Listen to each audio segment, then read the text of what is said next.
Michael. Oh, hey. Hi, I just wanted to check on you, okay? Oh, I'm a little nervous. You are? A little bit, yeah. You're kidding. Yeah. Well, it kind of makes you feel alive, Oh, it though, does. doesn't it? Well, you think after all these years, 23, I wouldn't be. But I guess the knowledge of all those people sitting out there and the responsibility that we all have to send them home here with everything we can to help them be better in their business and their personal life. Well, I'm just excited. You can do it. Yeah, you can do it. Yeah. Just remember this. You not only have the power, you are the power, Michael. Thanks. I'm glad you came back here. You're going to really knock them alive, I know. God bless you. Oh, thank you. Good luck, honey. We'll be rooting for you. Oh, I think I hear my name. Okay. See you later. Bye-bye. Go get them. Ladies and gentlemen, Mr. Michael Sweeny.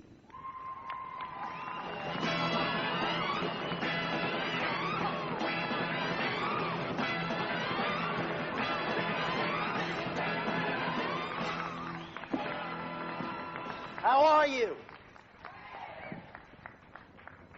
I tell you a little secret. I have been going nuts for the last 3 days. I could not wait to get out here. Are you glad to see me? I am glad to see you. Reach over, and I want you to hug the person next to you right now. Give them a big hug. I mean a good one. No little hug, a good one. Sit up straight in your chair. Sit up straight in your chair. Put your books on the floor. Put your books on the floor. And I want you to take your hands like this. And we're going to do advanced touching. Now, don't get ahead of me. Lay your hand gently on the thigh of the person sitting next to you. I want you to do this.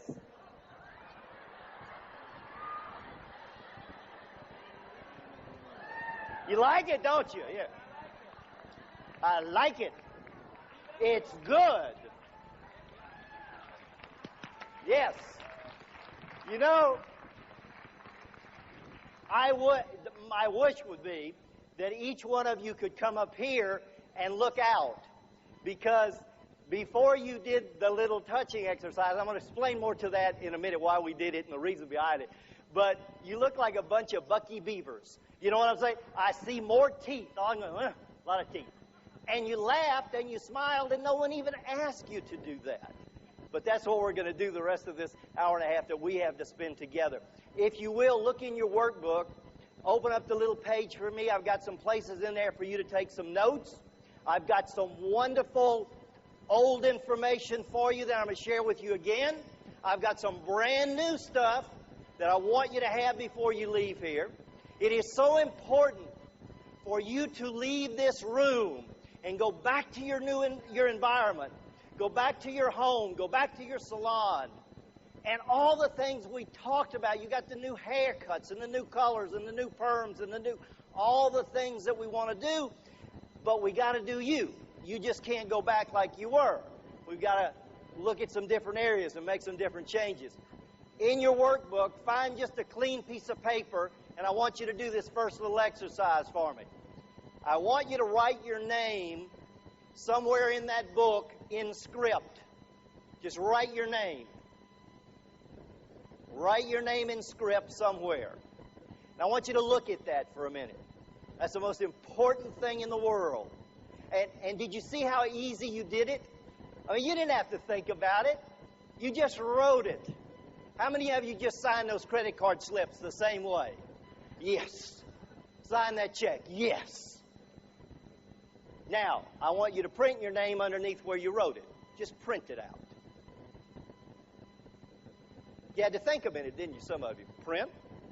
Haven't done that for a while. Okay, I can do it. No problem. I'm going to ask you a question. I want you to work with me and talk with me and share together. How is it that you're able to write your name? Do you ever think about it? We do it so easy. We didn't even think about it. The minute I said it, you went right to it. How are we able to write our name? Well, if you go back in the process, I'll share with you, and you think about this for a minute. First of all, you had to learn the alphabet. You remember that? And you learned it by rote.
in a penmanship class to form the letters.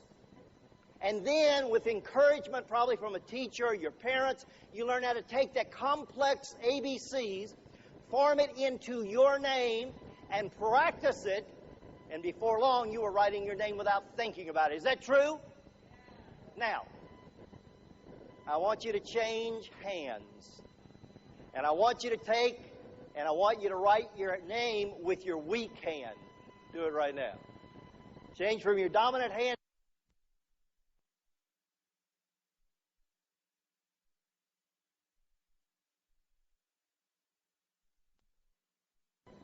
Whoa. Some of you can. By the way, I want you to look around the room. How many can do it? Put your hands up. Yeah, but dexterous. I can write either hand. I'm cool. No problem with me. Some of you, if you had to sign the credit card voucher now or the check, they'd send it back. Who the heck is this?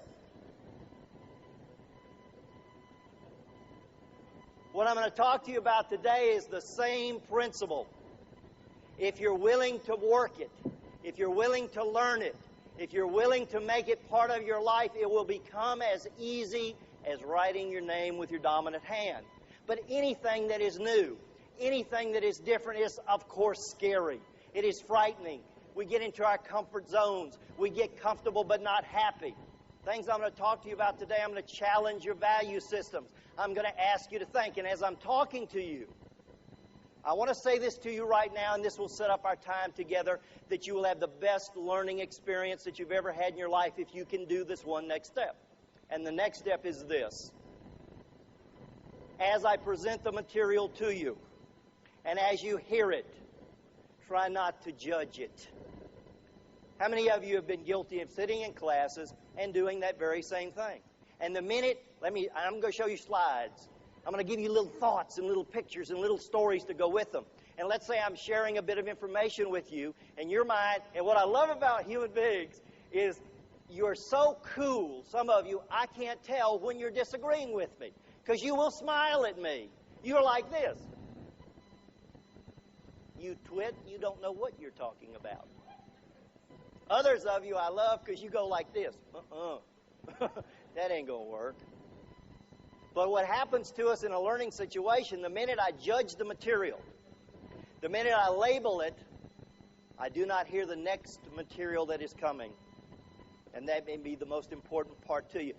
You know, as you come in here and you sit and we share this together, there is life, if you allow it to be, changing information here that if you decide to use it, you empower yourself in such a way that you will not believe the power that you have to overcome the problems and the difficulties and the things that life presents us on a regular daily basis. And I truly believe in that. I truly believe there is a better, more scientific, just like REDKIN. REDKIN says there's better beauty through science. I say to you, there is better. People always talk about motivation. I love it. Are you going to? I was walking down the hall. This is funny stuff. Walking down the hall, a lady runs up to me and says, "Oh, you're going to talk. Are you going to motivate me today?" And I go, "I can't even motivate myself." Motivate you? Because I think it's a joke. I think there's a better way. A way that is easier to understand and easier to work with. And that's what I'm going to show you here today. You got your notes out. You got your pencils ready to go. I want to get into what I want to talk to you about. If I could have my slides up there, please. We'll get right into it. Write down where it says self-talk. I want you to write this word down. Self-empowerment. You're going to leave here with more power. You got the power of the cuts, perms, and the colors. You got the power of the energy of the people who have come out here to present these to you. And now you're going to give it to yourself. And you're going to walk back into your places of business and your home environments and your whatever, and you're going to have the power to do and accomplish any of the things in life that you'd like to have. How many of you have been to a motivational talk of some sort? How many of you read a motivational book of some sort? How many of you listened to a motivational tape of some sort? How long did it last? I have a saying, it lasts till reality sets back in.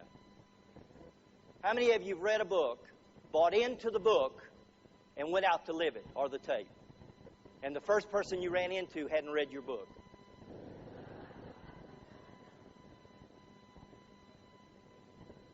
I'm on an airplane, 30,000 feet in the air.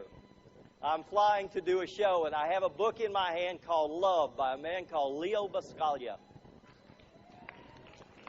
I'm reading in this book, and I'm going to say this phrase to you. I'm borrowing it from him. It's not mine, and I want you to hear it. You're in charge of your own loneliness. Wow. That's heavy. Because you see, all my life, I wanted to blame you. It wasn't me. It was you that were making me lonely. Now, if I've got to be in charge of it, I got to do something about it. So I'm reading in the book, and it says, the loneliest time for people who are by themselves is to go out to eat. How many of you feel that same way? Yeah. I have sat in my hotel room many a night because I didn't want to go down to the restaurant and have the hostess look at me and go, how many? Oh, one? Lonely person, come this way.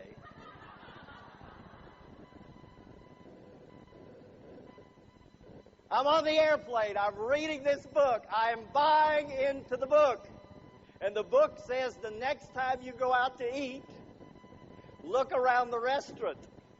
Find another diner sitting by themselves. Go up to them, introduce yourself, and say, would you like to have dinner together? Because they're probably just as lonely as you are, and they love the company. I couldn't wait. I got to a Holiday Inn now, of all places. I go up to my room and I even change clothes. You know, first impressions, I want to make a good impression. Because I'm not going to be lonely tonight. I am not going to eat by myself tonight. I go down to the coffee shop. I look around, and there's only one other human being in there. It's a guy sitting over in the corner all by himself. I don't care. I'm going to have dinner with someone tonight. And we're going to talk, and we're going to share, and we're going to bond.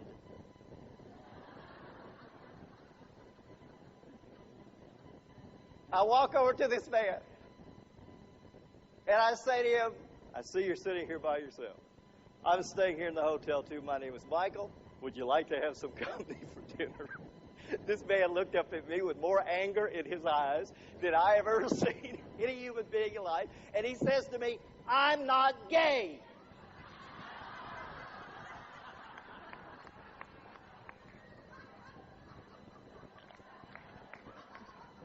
I said, I'm sorry you're not happy, and left. I didn't know what else to do.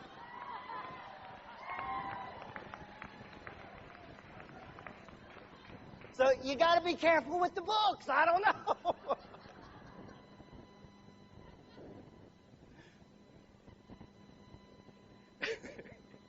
How many of you have ever been to a pep rally? Remember your high school days? Remember going to the game, the rally right before the state championship basketball game? Who knows? Who's been to one of those? Yes, you remember that? You remember the pep rally in the gym before? Was there a lot of energy there? Was everybody focused in the right direction? Did the cheerleaders run out yelling, we're going to win, we're going to win? Did you ever hear one come out and yell, we're going to lose, we're going to lose, we're going to lose? Heck no, man, they all come out, they were all motivated.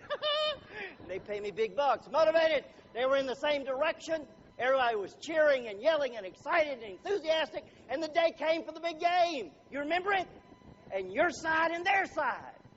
And that basketball game seesawed back and forth. You remember it? And there was only 1 point separating you from the other team. And you were going to win it. You knew it. It was the last seconds of the game, and you knew, and you were yelling and cheering and so excited. The coach on the other side stops the game and says, come here. All these little guys run over, and they were the seniors who were playing. And he says, guys, you see your buddies that are sit on the bench all year long? I know we're 1 point behind. I know it's a state championship. But would you let me put your friends in so they can say they played because they're graduating in the last game? And they all go, yeah, stick them in. We don't care. Now, you know I'm telling a fantasy, right? Okay. Now, outrun these kids who have never bounced a basketball in a real game. And you've got the basketball. Your side is that point ahead, got the basketball. You're holding it back like this because you go, I'm just going to burn the time up. Oh, I'm going to win. One of them little kids, somehow or the other, gets that basketball. He looks up at the time clock, and it is 1 second before the end of this thing is over, and that kid does what at midcourt? Just goes like this.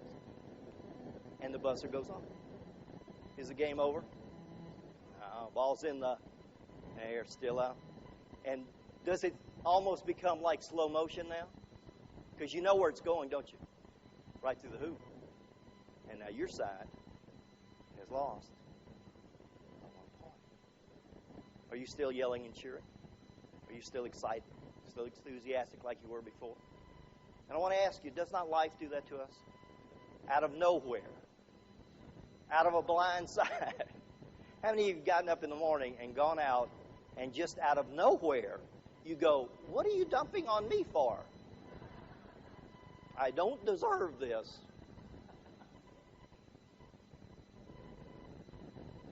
Motivation from the outside, I do not believe works. My thing is it must come from the inside.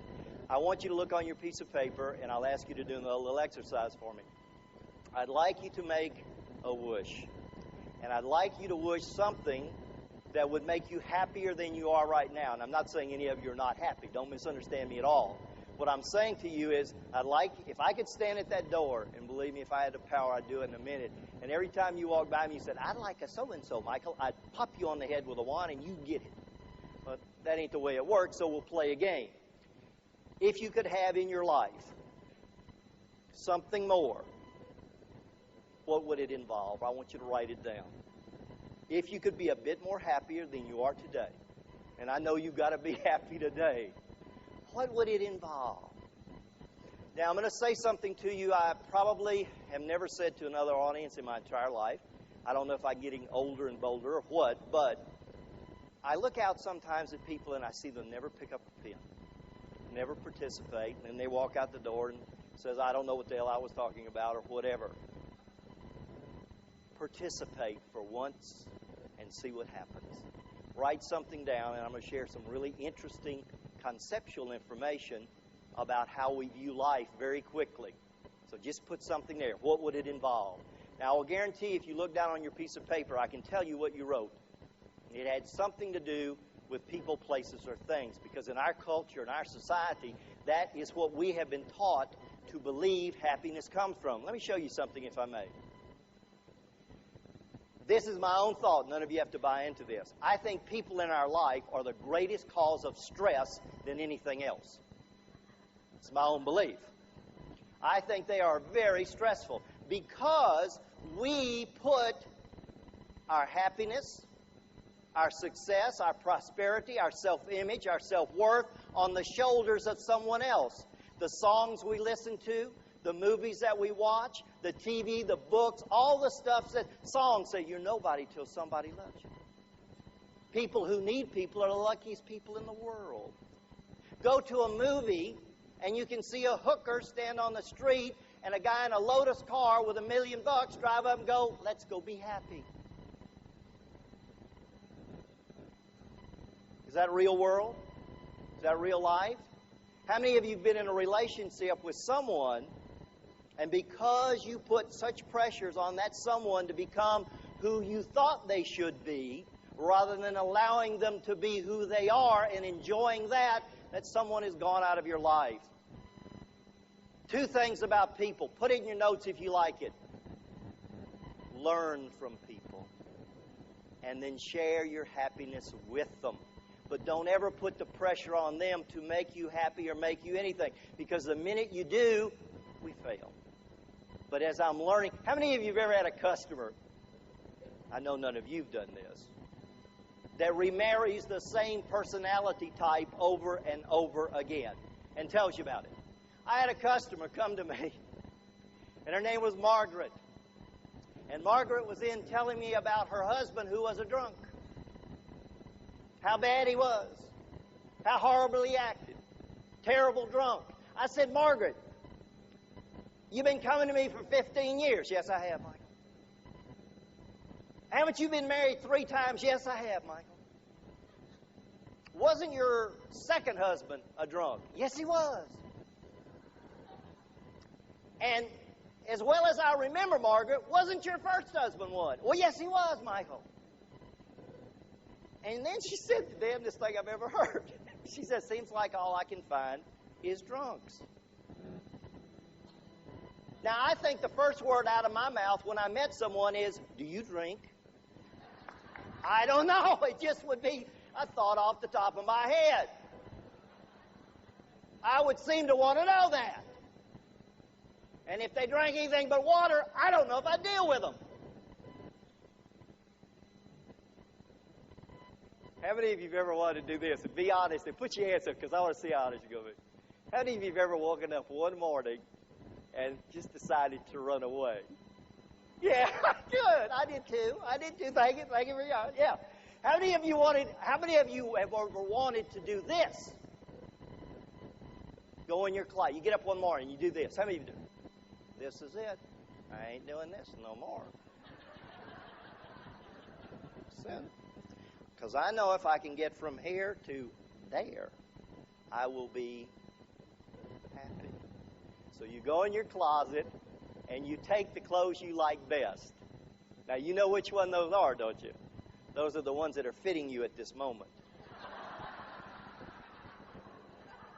Now everybody didn't laugh. Only us that know what that's about are laughing. How many of you in this room are like me, have 3 wardrobes? Tell the truth. I do. I have pants, my butt looks so good you wouldn't believe it. I have another size that's a little bigger, and then I have a size I don't discuss with anybody. And I don't want them discussing it with me either, to tell you the honest truth. Rudest thing in the world is somebody come up and go, you gained a little weight? Slap your head off. Put those clothes in a suitcase. Listen to this. Put the clothes in a suitcase. Take the suitcase to your car. Put it in the trunk of your car and drive to the nearest airport. And drive right up to the area where it says no parking. You know, right at the front door. And you go and you open the trunk and you get the suitcase out of the back and you know you're almost in that sliding door. You know what I'm talking about? And you hear this voice say, hey! Can't park your car here. And you turn around and it's the policeman. And you smile at him and you say, yeah, I can. And he says, if you leave that car here, I'll give you a ticket. And you turn and you smile and you say, put as many on there as you want because I'm never coming back. Because I know that if I can get from here to there, I'll be happy. And you know what's interesting about this running away thing?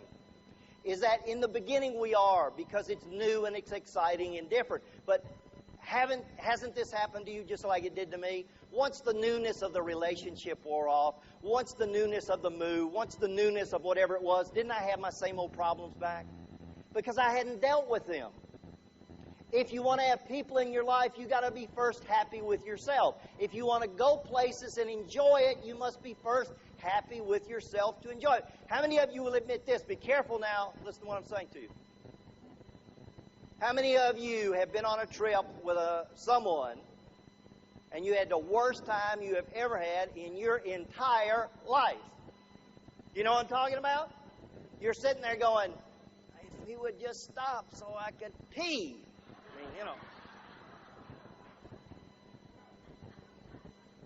Men are like that, though. You know that. Men are left brain dominant, and the left side of your brain is not connected to your kidneys at all, so they don't have to do any of that stuff. Then the third area that's that we always want are things. How many of you love things? I do.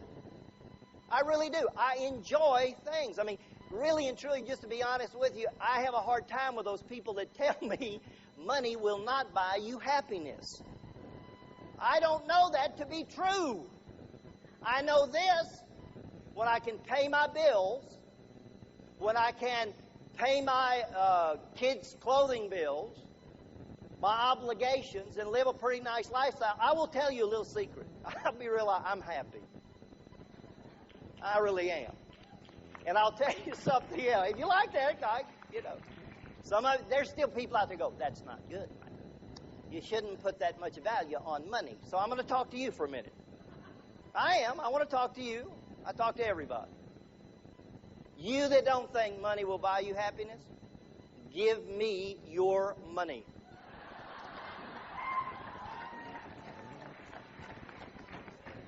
and I will show you happiness.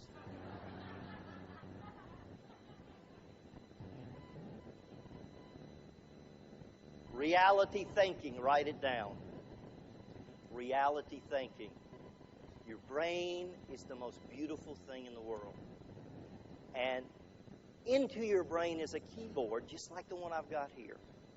And everything, how many of you are mothers out there? Yeah. Here's the most interesting thing I ever cut out of a paper. It is about, how many of you have heard about this? The tapes that mothers are hooking onto their stomachs, and they're playing information to the baby inside. True. I'd love it. They're walking through the mall playing information to the kid. Hey, you're going to be a great sports star. You're going to be this. You're going to be that. Whatever it is, here it is. You want to get a picture of it. It's great. Got a little tape. And they're called baby tapes. And you play it to the baby. Well, what happens is that when we are programming our computer, and I want you to have this in your notes so you remember this. On this keyboard, and I'm going to use this a lot to remind you of stuff, there is one neat thing we don't have, and it's called an erase button. I wish we had one, don't you? Yes. On this, can I type wrong information in here? Yes, but can I erase it instantly? Yes. I can't do that with my brain, not instantly. So what happens to me is I type this stuff in, and it's crazy. It makes me nuts sometimes. And then I have something that I should have up here, but I've lost. Does anybody have my floppy disk back there? I must have dropped on the way up here. Anyway, it's there. We all have these floppy disks that are in it. Oh, here we go. Your five senses are the keyboard, and the floppy disk, and you know what that is your subconscious mind. It stores all the information. Now, I want to show you something.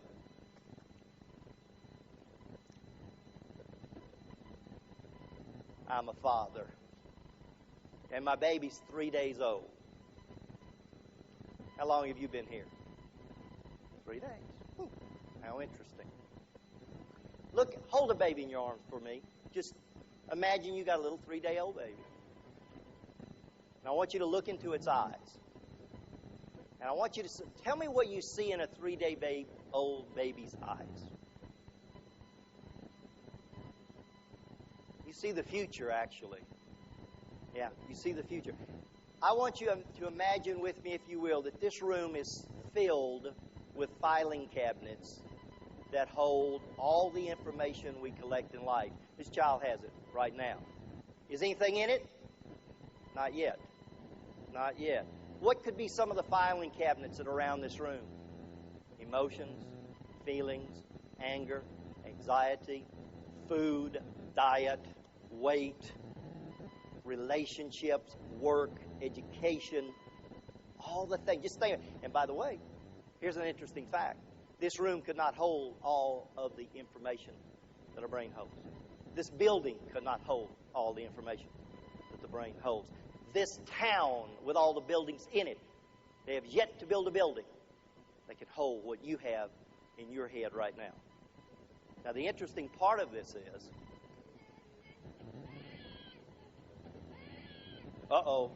something's happening. Something's starting to happen.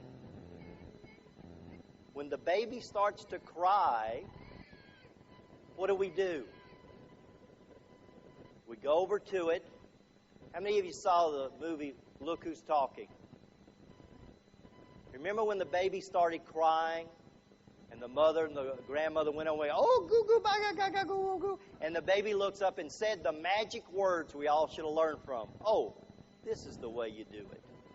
And from that point on, they learned, and we have learned, rather than to communicate. How many of you will admit, don't put your hands up just in your own mind, you don't communicate, we have learned to manipulate. Sure. How many of you in this room know that you can tune up and cry in certain situations, you will control the situation instantly? How many of you know that if you lose your temper in certain situations? How many of you know someone you even say this about? Don't make him mad. Don't make them mad. Because you know that they control the situation. The ones I love are ones that don't say anything. Have you ever argued with someone like that? They drive me absolutely nuts. You want to argue? I won't say anything. Here's your brain. Let's talk about it realistically, not emotionally for a minute. How many of you have ever said to someone, I love you with all my heart? And then they took your little heart and broke it in a million pieces. We would be better off if we said to people, I love you with all my brain. But we don't say that because we want to buy into this emotional stuff. We want to be motivated by someone else. We want the next guru to come along and give us a self-help book or whatever, instead of taking the responsibility of our own mind and to developing it in a way that gives us the answers that we need to cope with whatever life gives us. We're always looking outside of that. Because you like the emotional stuff. I do too. You don't want me to take away Valentine's Day. How many of you love to get a beautiful Valentine's Day card with a heart on it and an arrow through it saying, I love you? Yeah. How many of you would like to get a brain on a card with an arrow through it and say, I love you with all my brain?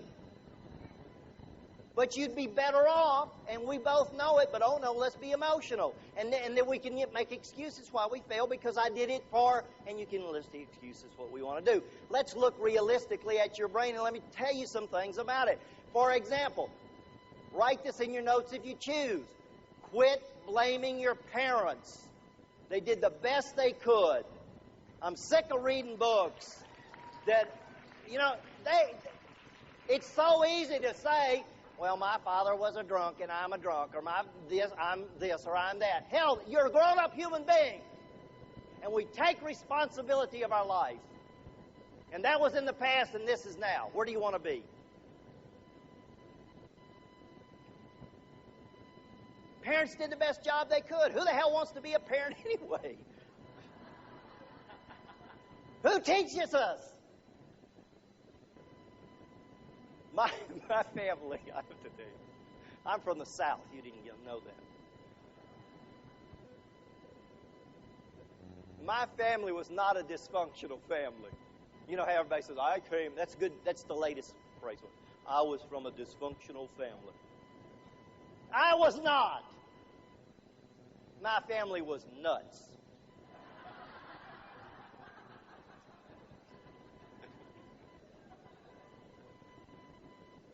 We had an Aunt Reggie. Now in the South, see, in my day, you didn't put your relatives in homes. or you kept them in the house. Of course.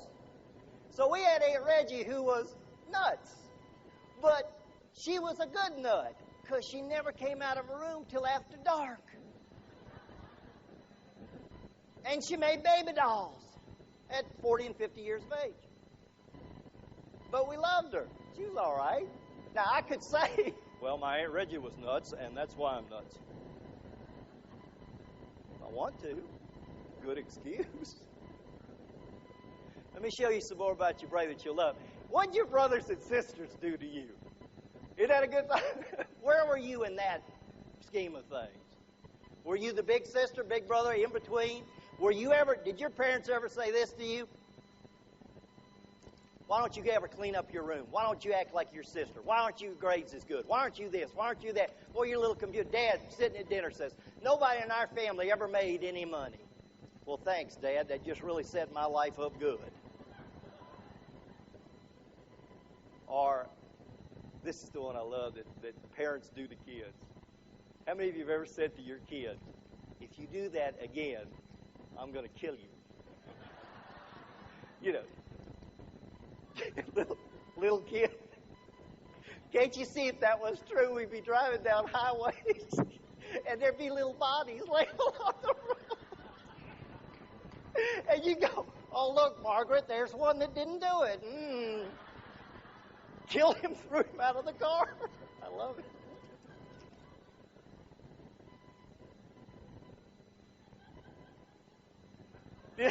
It's funny when you think about it. And don't tell me you haven't thought it. My mother used to tell me, this is a little nasty, but it's not bad. You know what I'm talking about. She used to say, if you do that again, I'm going to knock a brownie out of you. Now, I don't know what she meant by that, but put that in the keyboard here somewhere. Told you my parents were crazy. Now, let's take it, though, in reverse. In comes a child. Let me give you this. You'll love this. How many of you have a love child at home? You know what I'm talking about? You get this little love child, little old kid, little blue-eyed devil about this big. And he's in the kitchen with you at dinner time. And he reaches over in the cookie jar where you keep the cookies to get him a cookie. And you say this, don't eat that cookie. It's too close to your dinner. He looks at you and says, I want the cookie.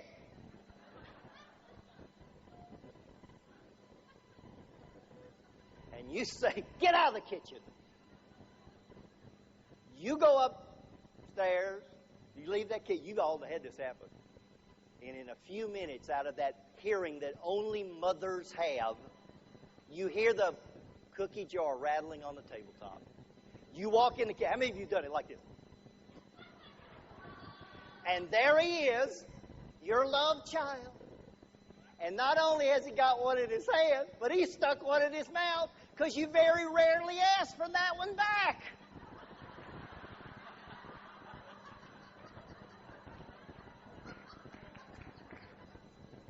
Now, you walk over and without thinking, you do what? Now, you go up to your room and you think about what I told you.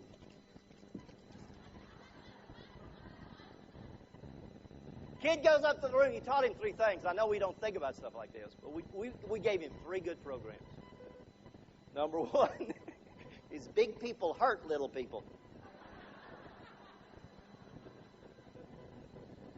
Number 2, big people control little people. And number 3, how many of you have ever said this? Wait till I get big, and I'll show them. And maybe the other thing you learned was, maybe I ought to sneak a little better and I could get that cookie. Let me put that in here somewhere. Yeah. I don't know if that's the things we wanted to teach them, but those are the things that we learned. Child walks in from having a fight outside and gets a whipping and says, don't hit. It's real hard to understand. Child wakes up in the morning, goes down to have breakfast with his dad. His dad looks over at mom and says, call work, mother. I want to go fishing. Tell him I'm sick. Next morning, kid walks down and says, Mama, call school. Tell him I'm sick. I want to play. Where does honesty come from? This is an interesting concept. And lying. Whole article in Time magazine. You read this? You read this? We all lying. We're all telling lies, they say. It's amazing. Let me give you some statistics. It's amazing what we have. Lying spares us painful consequences of the truth. Lying is just a way of life. Let me tell you what we lie about. 80% of us lie regularly to parents. 75% to friends, 73% to siblings, 69% to spouses. The people we love with, we stay around, we lie to. 81 of us lie about our feelings, 43 of us about our income, and 40% lie about our sex. God, this is getting heavy. I don't know about you, but I'm getting all this program in here. It's making me nuts. Let's see what else is up here. Where's that slide? Oh, here's the other one. How about your playmates? How were they to you? Were any of you ever teased as a child by another child? Let me tell you where that comes from, and you can stop this, by the way. This you can stop. Mother and daddy in the car driving to work with little baby, driving to school with little Billy in the back seat. The 2 people in the front seat are the people he loves and trusts the most. His little antennas are out. Everything he sees in here, computed in here. No motivation in this. It's all computed in. They're driving down the street, and walking right over here is an overweight human being. And mother says to dad, Dad, look at the fat person. And dad says back, yeah, that's a fat slob, isn't it?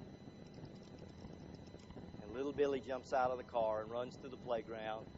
And little Johnny is a little dumpling of a kid, never had a problem in his life. But up runs Billy and says what? Can't help it. It's in here. And And so every overweight human being he sees from that point on is a fat slob. And he can't deal with it, or he can't handle it, or he makes fun of it. Why do you think we hurt people's feelings so often and do things to them? And we don't really mean to. That's the interesting part about it. We're not intentionally doing this. We're not intentionally setting out to hurt and destroy human beings. We don't mean to do that. We don't even want to do it. But because of this, because we don't understand the principle of what happens to us, we say and we do things to each other that is so hurtful and so destroying. Let me give you one example of this, and maybe we won't do it anymore. How many of you in the room know that another human being has gossiped about you in a negative way? Put your hands up. Come on. Whole room. Now watch this. How many of you in the room have gossiped about another human being in a negative way? It's the same group. How many of you have ever gone to a person you heard gossip about you and thanked them? Did you ever walk up and say, Margaret, I want to thank you for telling my husband my car was parked all night at the Holiday Inn? I don't think so. You got your feelings hurt. You got angry, and then you wanted to get... Write this in your notes. Do not participate in negative gossip. It does you no good, and the people you come in contact with no good. Let me show you a couple of more things up here I think you'll find really interesting. You like TV? Yeah, no, I don't know. All right, let me read you something. The average child will have watched 5,000 hours of TV by the time he enters the first grade. 19,000 hours by the end of high school. More time than he will spend in class. You know what television tells us? Eat a lot and look slim. It's true. Scientists say young brains are plastic, and that what children see and do every day changes their brain function and structure.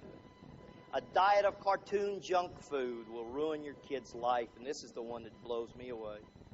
The numbers of murders a child sees on television before finishing elementary school is 8,000, and the number of violent acts, 100,000. But then, how can we say TV is bad? Because, hell, I would have never seen the Sphinx. I would have never climbed Mount Everest. I would have never seen the classic movie. You see what I'm saying? Movies. Do you like to go to movies? Yeah, no. Yeah, no. I don't know. I don't know that I want to go see Arnold Schwarzenegger cut anybody else's head off. I just don't know that's what I want to do. But do you see where that part of your life, from the parents, the brother and sister, and the playmates, was the young part of your programming? And what happens to us now, the news, how many of you have actually seen in your home, sitting in your armchair in the comfort of your house, a violent act committed on television that you saw? You were right there for the finish. It's all in here. It's all put in there. Why do you think the kids can walk out and pick up those guns and kill each other? Because they see it over and over and over and over again, and it has no value. It's like money here in Las Vegas. It has no value. Let me tell you about programming. How many of you came here to Las Vegas with the wrong program? You don't know what I'm talking about, do you? How many of you said this? I'm going to only take this much money, and I'm going to put it in this pocket. And when I lose this money, I will quit. What if you'd have said this? I'm only going to win this pocket full of money. But we already had what? Programmed ourselves to lose. You walked in going, take my money. I know I'm going to lose it because I'm only got this much in here.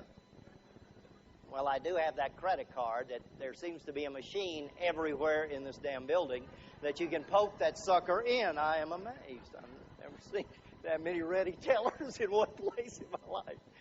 I want you to take your pencil And I want you to make a check if you have ever said out loud or to yourself any one of the next statements. So just make a check. Listen and see what you think. Just make a check on your piece of paper. I can't remember names. Jesus. It's going to be another one of those days. I just know it won't work. Nothing ever goes right for me. That's just my luck. I'm so clumsy. I don't have the talent. I'm just not creative. I can't seem to get organized. I can never afford the things I want. No matter what I do, I can't seem to lose weight. I never have enough time.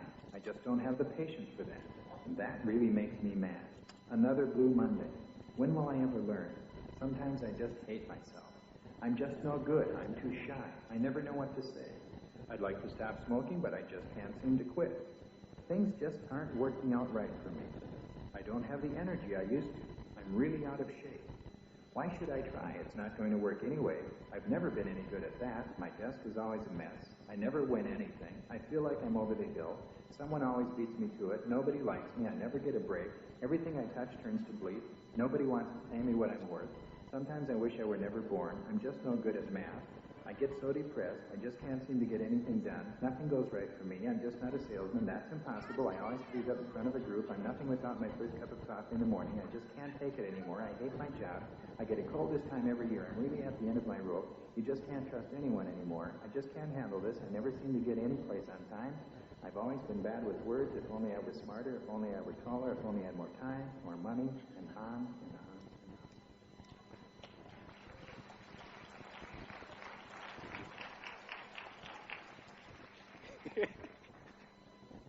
How many of you just quit checking? How many just did this? One big check for me.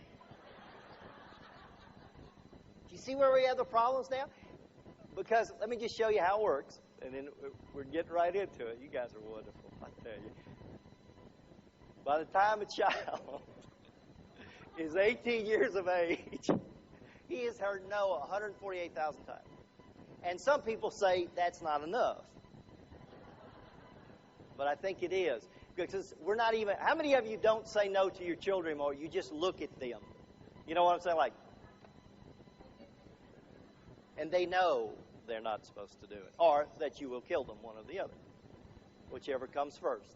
Your subconscious does not know the difference. That's what's all that information on that floppy disk that we talk about. It can't tell the difference from a lie. It does not know. All it knows is what it's told over and over and over and over again. I'll give you a good example of that. Remembering names. Is remembering names important?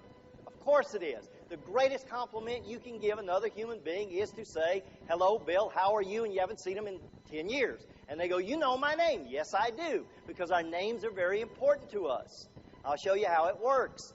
How many of you actually gone somewhere and met someone? Shook their hand, heard their name, and turned to introduce them to someone else, and you couldn't have said their name if they had a gun. It's gone that quick. You're like, ooh, I'll show you how it works. Watch this. Let me show you this. You'll love this. Hello. Oh, how are you? Bonjour. Oh, good. I know I'm not going to be able to say this woman's name for sure, because she's already talking to me in a foreign language, and I'm having enough trouble with English. Bonjour. And what is your name? Cillian. Oh, I could say it. I'm impressed with myself. Cillian, have you met, and what's your name? Mary. Cillian, this is, oh, what's her name? Has it happened to you like that? I mean, that quick, it's gone. Now, did you ever get mad at yourself? Did you ever beat yourself up when you did it? And how many of you said this exact thing? I can never remember. Well, isn't it amazing? Because here's what happens. Your subconscious says, what are you mad about? For 30 years, you said to me, you can't remember names. I just did my job. Shut up. Write this in your notes. Start saying this. I know this is so simplistic, but it works. Start saying this. I'm great with names. I remember names. I'm wonderful with names. I can remember names. Oh, all of a sudden you may be so surprised that you start remembering names. It's that simple. The brain believes what you tell it the most. There are little electric pathways in the brain. There are little channels in the brain. And the more you use the channels, the deeper they get. There's proven scientific fact of this. It's not stuff out of the sky. They can chart the brain waves. They can look into the brain. Now, when you quit using those pathways, though, listen to this, they dry up. They're not active.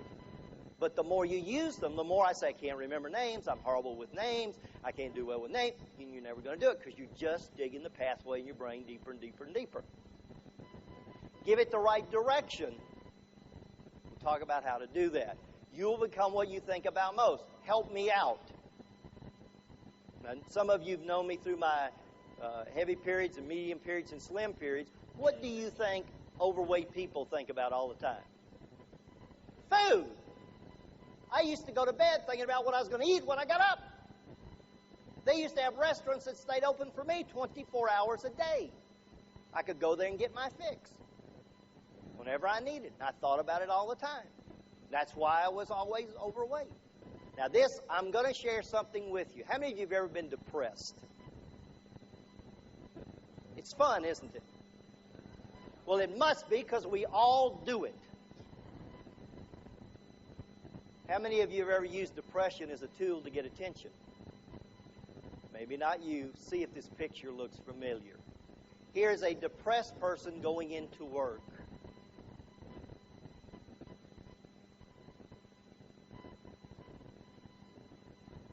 Here's the happy person at work. Hey, what's wrong? That's all you wanted, wasn't it? All you wanted. And you say, I'm a little depressed. And they go, oh, poor baby. What's wrong? And you tell them. It's like, good, let me share this with you. Because now when I do, you'll be depressed too when I get through with you. And have you ever noticed how it works? You get through telling them, and the non-depressed person who was like this goes, I am so depressed. And you go, good, I'll see you later. I feel better. Walk away. Find the sheet in your book that has the circle in it. I'm going to show you something that is mind-boggling. On the outside right or left of that circle, right, if you choose to, certainly it's up to you, what to watch out for burnout. It's not being not motivated. Stop saying that. You're not motivated. It's not that. It has nothing to do with motivation. It has to do with stress and stress management and burnout. How many of you feel exhausted all the time? Have mood swings? 1 minute you go. How many of you ever worked with somebody, you go in the back room, you say it's raining, they cry? What are you crying about? I don't know, but I just thought I would. All right, that's okay. The inability to produce. Illnesses that last. I've had a cold that has lasted all my life, it seems. And this is the most important one. Self-destruction means, and I want to share something with about addictive problems. No one does that to themselves. They all do it in the beginning. And I want you to have, you that want this, put it in your notes. All addictive problems start in the beginning as stress management techniques. And then they become addictive and self-destructive. We never started out with the intention of it being self-destructive. It's all to manage stress. No one taught us how to manage our stress. We would have been so better served as children if we had grown up with people telling you that, hey, life is going to be hard. It's not going to be easy. That's what gets me about the motivational speaker. That motivational speaker come to you and say, oh, yes, you will fly like an eagle. He flies away like an eagle in first class. You start circling like a buzzard. But you have no tools. You don't understand how to do it. The words weren't powerful enough, and the coach went home and left you by yourself. Oh, yeah, it'd be great if the guy... How would you like to have somebody come by and give you a motivational talk every day of your life? Yeah, sure. We'd love it, because then it would be... I wouldn't have to think. How would you like this? The phone rings, and you're half asleep in the morning, and this wonderful, powerful voice goes, hey, Margaret, this is Bill. And I just wanted to call and tell you how much I cared about you, and I was thinking about you, and I want you to have the best day you've ever had in your life, and I want you to know I'll be with you in spirit, and I love you, and I care about you, and I want you to go out and knock them dead, and I believe in you, and I'll help you any way I can, and I'll talk to you later. Bye. And hangs up the phone. You'd do one of two things. Now, don't lie to me. You'd either leap out of bed, or you'd roll over and go, who the hell is Bill?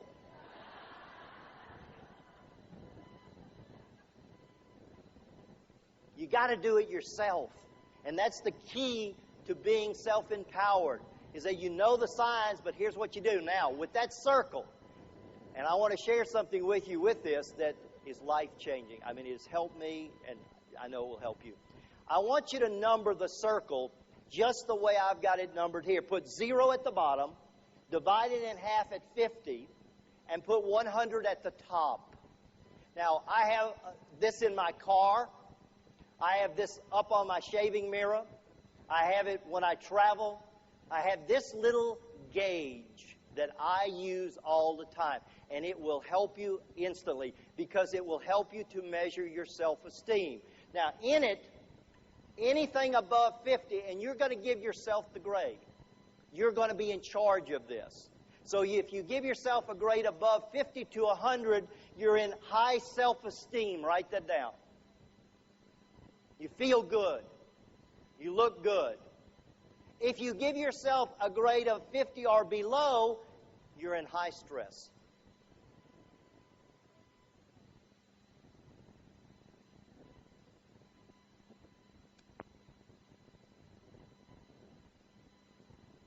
Now, I'm not telling you to grade other people.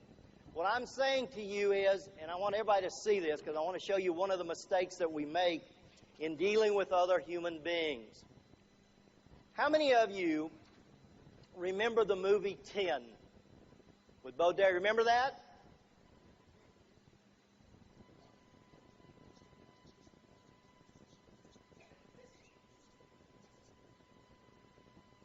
How many of you give people grades? Don't tell me you don't do it. I'll bet you. How many of you, since you have been here, have nudged your friend and said, my God, Margaret, look at that one? Come on. I will guarantee you, you've walked around like this.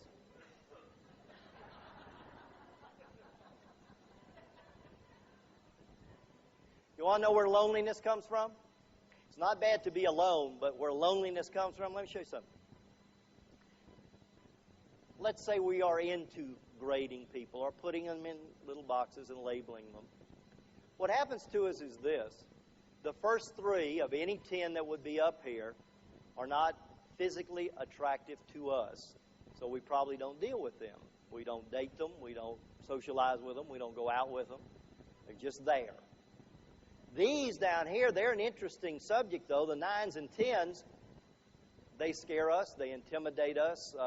I'm sure you have seen very attractive people that you might want to go over and talk to, and you didn't do it. I will bet you $1 to a donut. There are people. See, and I wish I could have gotten to talk to you the first day because I would have told you to do something the first day. The first day I would have said to you, do not stay with the friend that you came here with. But we don't. We come in the room, and it's like we're hooked together at the navel with an invisible cord. And you know you've done it. One of you says, I'm going to the bathroom. And the other one goes, I'll go with you.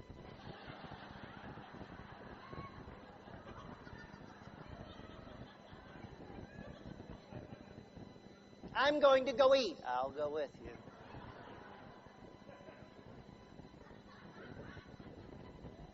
One of you goes, I'm going to go talk to that person over there. Oh, no, you're not going to leave me by myself. You stay right here with me. And we come here with people. What I love is we come with our comfort zone. You know what I'm saying? We come here with people. And then, though, we come with people. Here's what's lovely, is that we would be afraid to, like, stand up and ask a question in the group because we'd be afraid that our friend would think we were dumb that we come with. And I promise you something. That question will not either think you're dumb or not. If they form that opinion about you, they've done it a long time ago.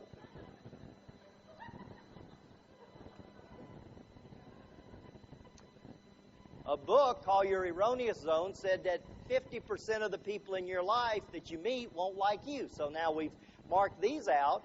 These don't like us. We don't deal with them. They don't like us. We're scared of these. Who the hell do we have left? So somebody said to me, I have my family. Oh, yeah? I don't know. Put in your book. Stop judging and looking for the good. Write down this phrase. Learn to use the art of complimenting. And I'm going to show you something. People love compliments. I'm going to tell you a little secret. They do, don't you? Tell the truth. People love them. But they don't know what to do with them. Because they don't know if you have an ulterior motive. I'll show you something. Only the men are laughing now. I knew that. Bunch of maniacs. I want to tell you something. I could not help but noticing how lovely this jacket looks on her. Now, you could not see her eyes, but they had a little spark in them. And she smiled at me and she said, what? Thank you. Yeah. Now, watch the difference. Now, you know I'm teasing that. Okay? Where in the world did you get this jacket? My God. What, shopping at the rummage sale again, huh? Now, I will assure you she is not what? She ain't smiling, and there is not a light in her eye. There's like daggers. Put this in your notes. Make people feel good about themselves. You have the power to do it. And there are 3 areas that if you will do it, people will respond to you in a minute. Number 1 is their appearance. Is that not true? Of course. We're so shaky about our appearance. That's why we're in the biz. Because we help people to what? Look better about themselves. Second area, they're intelligent. Quit calling people dumb, weird, and stupid. And the third area is their decision-making ability. Instead of saying it won't work, say, I will be behind you and I'll help you whatever happens because I'm there. Let me tell you the greatest story I ever heard about a friend. There was a lady who lost her husband after 45 years together.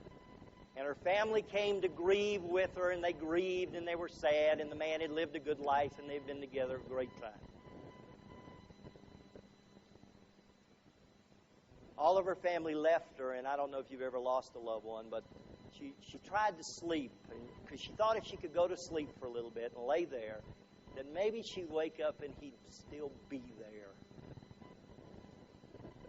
3 o'clock in the morning, she can't sleep. She wakes up, she's pacing her house, and for whatever reason, who knows, she looked out her front window and parked in her driveway at 3 o'clock in the morning was her best lady friend. She said later, I know you needed to grieve, but I wanted to be as close to you as I could. Some of the people that care the most about you, you don't even know, but they're there. And we don't allow them in because we're afraid or we're scared or we put judgments or we do things to them. And it's not that you want to. It's not that we want to do it. It's because of this that stops us. Here's some things to be cautious of. And let me show you what I'm saying. Keep this with you. Use this. It is the most wonderful tool. Put this in your notes. If I am in high stress, I will not make any decisions. If I get up in the morning and I say, wow, I'm feeling about like 37 today. The first thing I got to do is I don't want to make decisions then. I don't want to solve any problems. I don't want to take any risk. My social behavior needs to be, I need to be very careful. How many of you in the room have been in high stress, low self-esteem, and let someone in your life that you would have never let in there if you had not been lonely? I used to have an idiot antenna on my head. I did. I swear to you. And my idiot antenna did this. Anybody within a 50-mile radius, come screw Michael's life up. Just come on, he's an idiot, and he'll let you in. So, it's true. I learned by this chart. Let me show it to you again. If I am in high stress, 50 or below, watch what you say. How many of you have had to say this to someone else? That's not what I meant. You have misunderstood me. I am sorry. because what came out of our mouth when we are in high stress, we are not using good judgment. When my stress level is low, when I am feeling good about myself, when I have high numbers, then I can do all of those things very well. Let me just give you that. How many of you, where do you think most of us start an exercising course? Is it high stress or low stress? High self-esteem or low self-esteem? It's always low self-esteem. We look at we go, how many of you done this? Get naked. Ooh. And look in the mirror, go, all right. Did you ever step out of the shower? I did this once at a hotel, Holiday Inn. They had a full-length mirror by the shower. Now, who the devil wanted to put one there? I don't know. And I stepped out of the shower, and I looked over at myself, and I went, who is that little fat man? Oh, it's me. I decided to go exercise.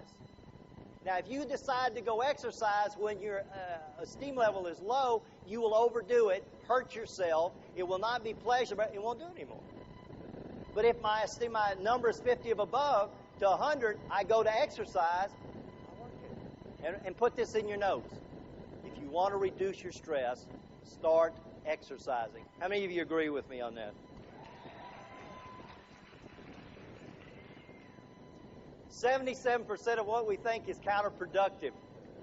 I used to tell people this story. Some of you heard me tell it. I have an airplane parked at the airport.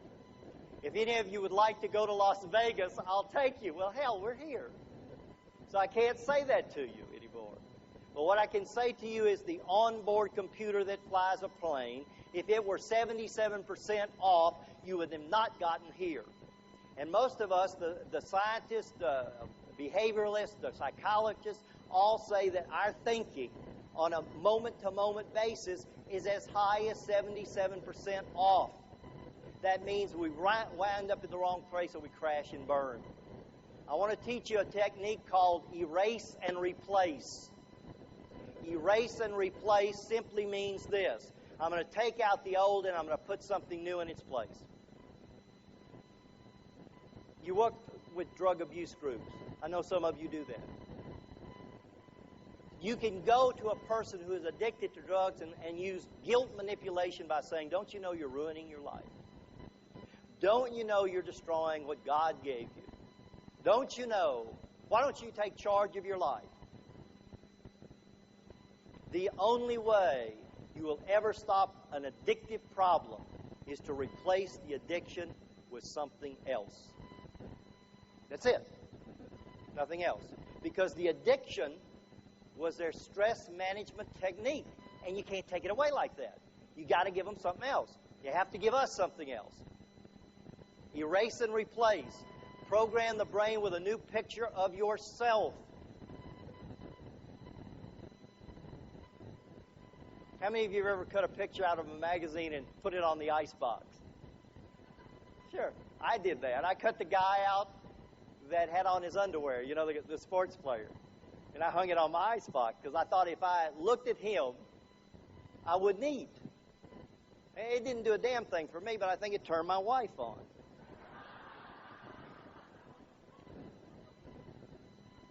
I'm going to give you a 3-step plan for decision making because I'm going to ask you to do it in a minute.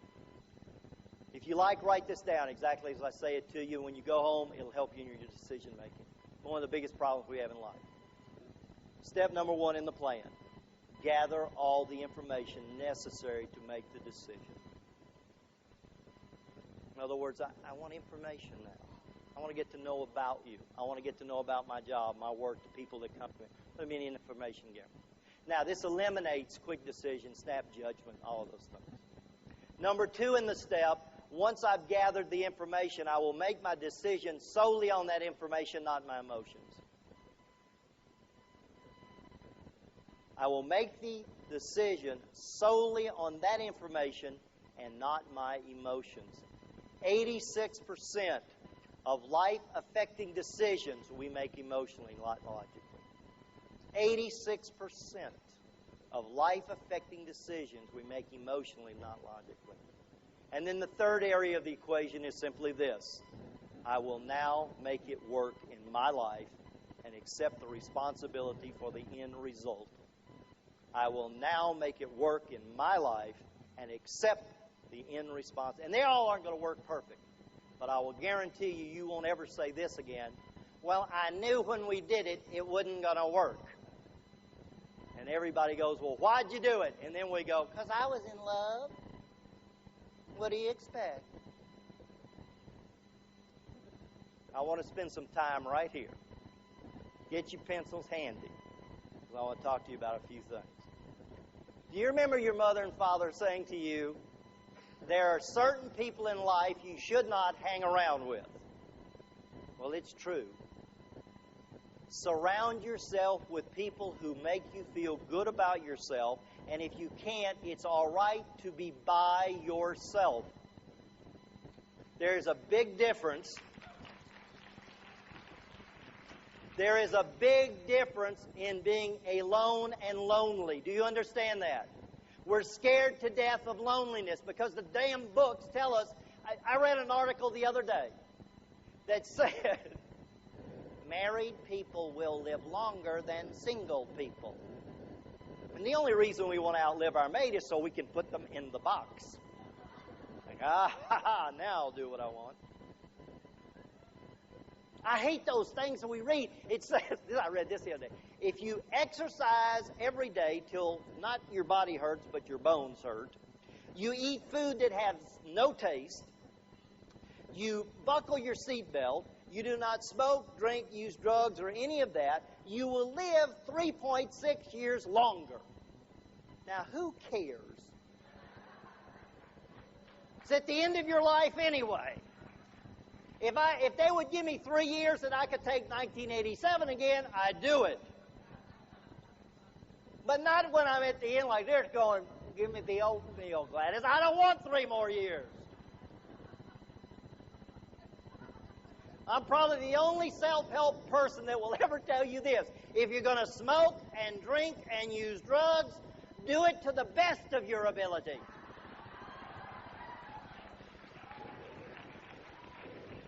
If you're going to be overweight, get big and fat. And anybody say anything to you, say, well, I got a big investment in myself. What the hell have you got? And quit feeling guilty about it if you're going to do it. Now, if you don't want to do it, there's a way to stop. But if you want to do it, enjoy it. Life's too short. Do you agree? We're here momentarily and then we're gone. Greatest T-shirt I ever saw. Life's a bitch and then you die. I don't want it to be like that.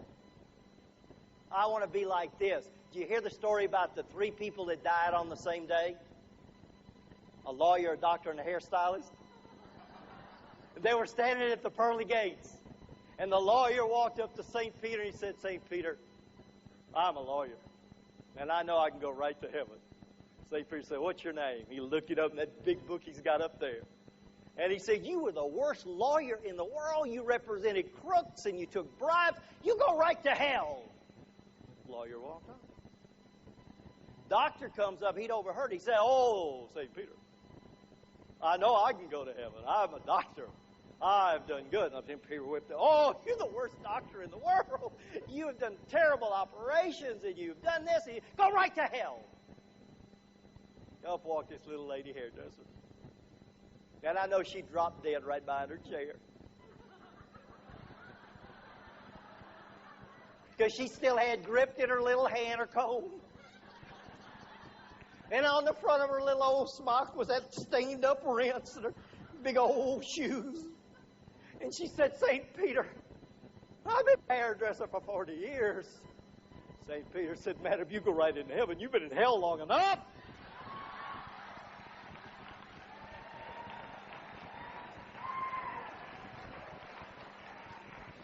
So, we may not get our reward down here, but we're going to get it up there for sure. St. Peter's looking for us. In your book, write this down. How do you feel about your work? How do you feel about the people in your life? How do you feel about life? Let me give you an example. How many of you have been working hard on the latest day you worked? Think about your hardest day. Late at night. Them varicose veins thumping in them legs. And you got one more client. And you don't know who it is. It's new. It's a new one. and you're working away like this. How many of you have done this? And here's the front door of your salon. The front door opens, and you look up because you're expecting a human being.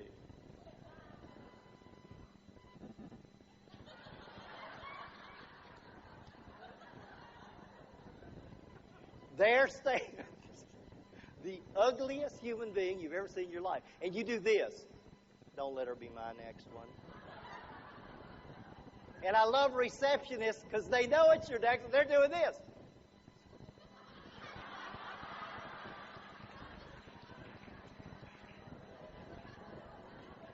And you do this. It's like you're now in a daze.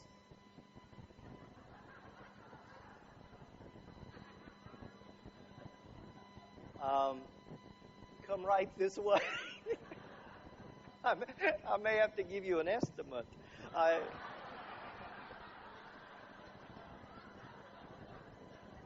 And you put them down in that chair, you shampoo their hair, you pop their little butts over to the styling chair, and you're doing your magic. How many of you have ever looked up in the mirror? Now, you know the feeling, and that human being is smiling at themselves because you've made them beautiful. What power we have. Isn't it true? To touch on people's lives. You have it. Think what we do. Think of the things that we give other human beings. We have such power to do it. And then we strive and we take away from our own selves. That's not the good part. A good attitude comes from our beliefs. Our beliefs come from our programming. And I'm going to show you a way in the last few minutes that I have here how you and I, if you choose to use it, can change behaviors and empower ourselves to new heights that we never dreamed of before. You ever tried to do something that was like beating your head against a brick wall? You know that feeling? And all you came away with was a bloody head because you were trying to use willpower when there is no such thing. I want to share with you now a technique. It is called self-talk. I want to tell you my story real quick. Some of you know it. I want to share it with you again for you that don't, so you will put the importance on it as I do. About 7 years ago, I was living in Fort Lauderdale, Florida, in the most beautiful condominium by the ocean you could believe. I had a Mercedes-Benz automobile. I had all the clothes you could wear, money in the bank, a wonderful job, and an addictive problem, and no relationships I could maintain. And my addictive problem, and some of you, this is funny now, and you can laugh. Feel free to do so. I was addicted to chocolate, Mars candy bars. I was eating 6 to 8 of those a day, and my weight was way up in the 200 pounds. I was an emotional cripple. I was depressed all the time, and I hated myself. I went to my friends and I said to them, "What's wrong with me?" And my friend said, "You're crazy. You need help." I said, "Okay." So I went to a psychiatrist, and now please understand, I'm not putting them all down.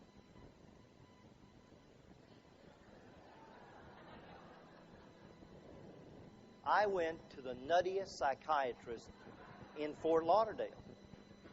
I know, because I'm paying this man $95 an hour to lay there and tell him my life, blame my parents, blame this, blame this. And I went in one day and I said, "Nothing's happening." Now, this is a true story. And he said to me, "You'll know when it does." Oh, okay. I left him. And I went to a man, and write this phrase down if you ever need help, find this one. Behavior modification.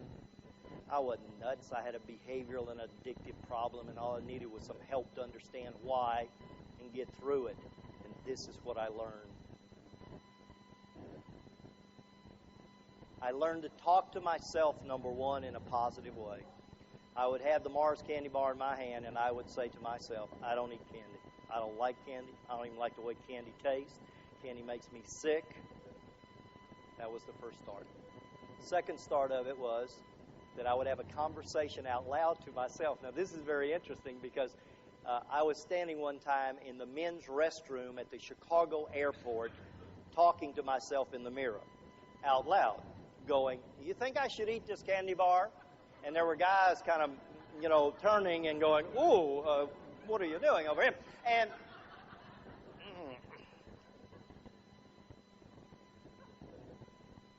the best friend you have, you know Michael Jackson's song, "The Man in the Mirror"? It's the best friend you got. Nobody loves you like you love yourself, or should. No one cares about you like you should yourself. And anytime you ever feel lonely, anytime you ever feel sad about yourself, just go to the mirror, and there you are. There's your best friend. And that's what I learned to be, my own best friend. And that doctor who helped me so much said to me, "Michael, anytime you're afraid, anytime you're lonely, anytime you're scared, just find a shiny object, and your best friend is there to help you." And the last part of it is I want you to write yourself a little talk that goes about 3 to 5 minutes. I want you to go to a store, and I want you to buy a cassette tape, and I want you to record your talk in the cassette tape, and I want you to listen to it at least 3 times a day. And I want to share with you right now some of the things. I know this part is quick. You'll know what to do when you get home. There are books, there are tapes about this. It is the greatest way to empower yourself. Please listen, if you will, to just some of the things you would be hearing. I really am very special. I like who I am, and I feel good about myself. I really am very special. I like who I am, and I feel good about myself. I really am very special. I like who I am, and I feel good about myself. Although I always work to improve myself, and I get better every day, I like who I am today. And tomorrow, when I'm even better, I'll like myself then, too. Now, if I just think of common sense, if I take this tape recorder that's an auto-reverse tape recorder, I record my message on that, and at night, and let me share something with you too. Subliminal message tapes do not work. How many of you bought those tapes that are masked by water, for example? I bought one of those tapes, and it had a waterfall. All I wanted to do was go pee all night long. They don't work. For it to work, it has to be at least 10 decibels above hearing for it to get to the brain. So how the heck could it work if it's masked by water running over it? What really works is your own voice saying to you what you need to hear. And you need to hear it when you're going in and out of what is called REM, R-E-M sleep. That's rapid eye movement sleep. Now, if you don't want your mate to hear what you do, you get a tape player like this. Put the little earphones that you stick in your ear in here, but just lay them under your pillow. Because your pillow becomes a sound resonator. You put your head down on it, and the thing you hear before you go to sleep is your voice talking to you about how you want to be. And as you come in and out of REM sleep, you pick up these messages. And in the morning, you go and as you're putting your makeup on, you hear your message. As you get in your car, you hear your message. I made a tape about exercise. I never exercised in my life. I now am an exercise fanatic. I love it. Ah, that's not true. I'm lying like a dog. I love the way it makes me feel. Don't you that do it? Yeah, I do. I'll be truthful with you. I do. And I recommend it highly to anybody. It is the greatest stress reducer in the world. When you are high stress, go exercise. Go walk.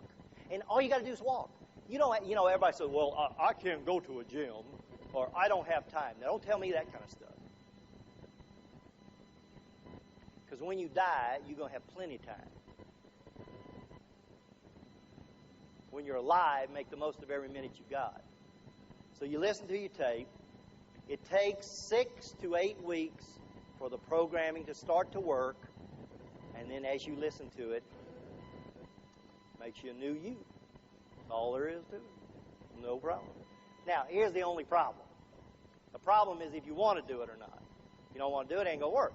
That's simple.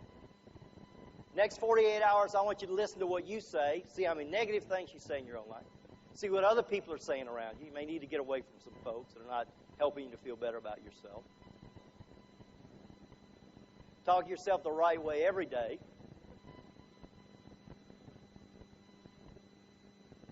Copy all this down. Did you get it? Good. Stand up. Stand up. Put your books down. If you got high heel shoes on, kick them off.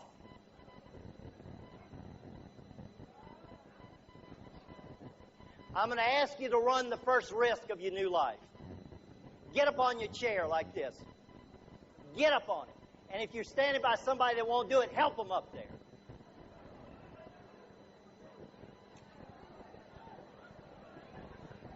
Now, listen to me, listen to me.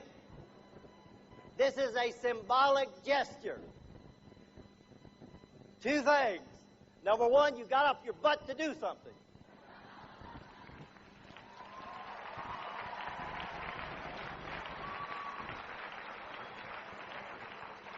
Number two, you ran a risk, you took your chance, and even someone helped you and it didn't hurt. Now, I have a friend in the back of the room named James. James, how do you feel? I feel good. Do you? I feel good. I knew that I wouldn't. So good. So good. Feel good. How do you feel? Thank you. Thank you very much. Thank you, sir.